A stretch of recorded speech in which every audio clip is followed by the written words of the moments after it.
Columbia basketball bragging rights on the line tonight. Top-ranked Hickman visiting 10th-ranked Rockbridge. The Bruins owned this series most of the last decade until last year when Hickman won all three meetings over Rockbridge. Another packed house at the home of the Bruins. Half green, half purple. Last time these two teams met on the court, a triple overtime district championship win for the Cupies, who went on to the state Final Four last year. Closing seconds, first quarter tonight. Jimmy Witt drives in. Nice layup here, but Rockbridge quickly inbounds. Josh Broadus throws up a three-quarter court shot.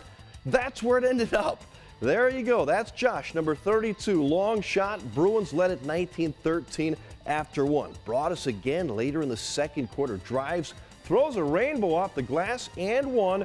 Rockbridge up by 2 at the half.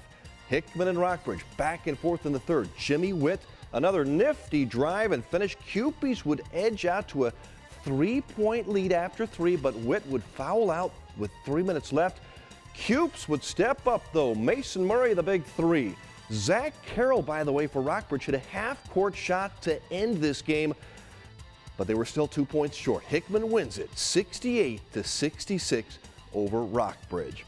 The 53rd annual Lynn Invitational Basketball Tournament, always a prelude to Christmas. What an opening night matchup. An Osage County bragging rights game inside the dome. Fatima and Lynn. All kinds of defense for Fatima in gold. Man, they start pressuring you when you enter the building. Zach Busher steals and scores for the Comets. Lynn keeps it close with some nice passing. Ben Klebet at Dalton Niederhelm, 2+1. Then it's Sam Vogel up top for three. But too much Fatima defense and too much Zach Busher. He had a career-high 26 points. Comets win it 57-50 in the Osage County clash. Two other games tonight at Lynn. It was Blair Oaks beating Chamois easily.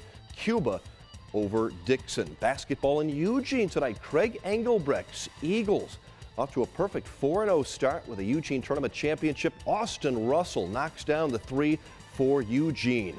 Drew Garrett's led a balanced Eagle attack with 14 points, including that tray. Eugene would dominate 72-35. The Eagles are off to a perfect 5-0 start.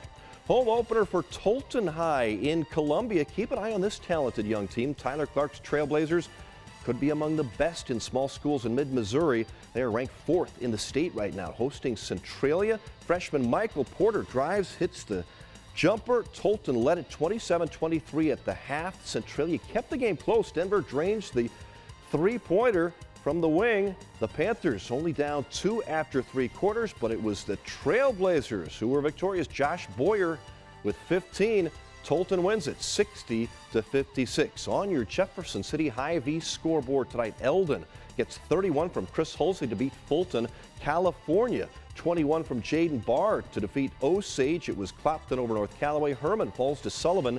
Vienna a winner tonight. Harrisburg over Southern Boone by 10, and Sturgeon all over Keatsville to go 5-1 on the season. Girls basketball, Eldon is 6-1 with a win tonight. Harrisburg also 6-1, defeating Southern Boone. High school wrestling at the home of the Jays. Jeff City coming off a Missouri Duels Championship at Helias last weekend.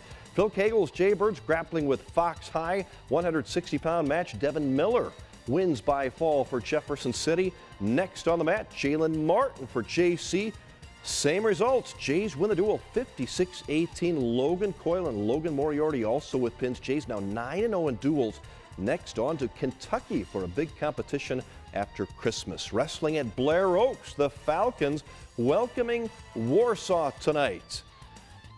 160-pound weight class, Riley Beckman from Blair Oaks pins his opponent in the round 2 of the match. Blair Oaks wins it 54-24.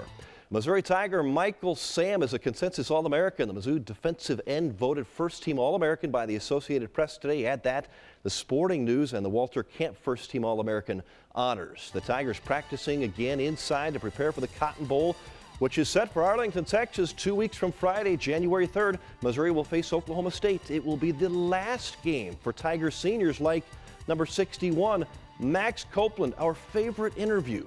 The Tiger offensive lineman told us he really has mellowed out since coming to Missouri. Yeah, understanding confidence because, you know, as a walk-on coming up, you know, your confidence was low, so I thought, okay, you know, I'm not as big and athletic as a lot of these guys. Well, I'll just overcome that with being completely nuts. And I'm like, I can do that. I can totally compensate for that. But then there came a point where it's like, no, you're a good player. You're just as big as anyone. You're just as strong. And you work harder than anybody. Then you should be fully confident. You shouldn't need craziness. And try as I might, I can't get rid of the craziness. But I think I found a decent balance.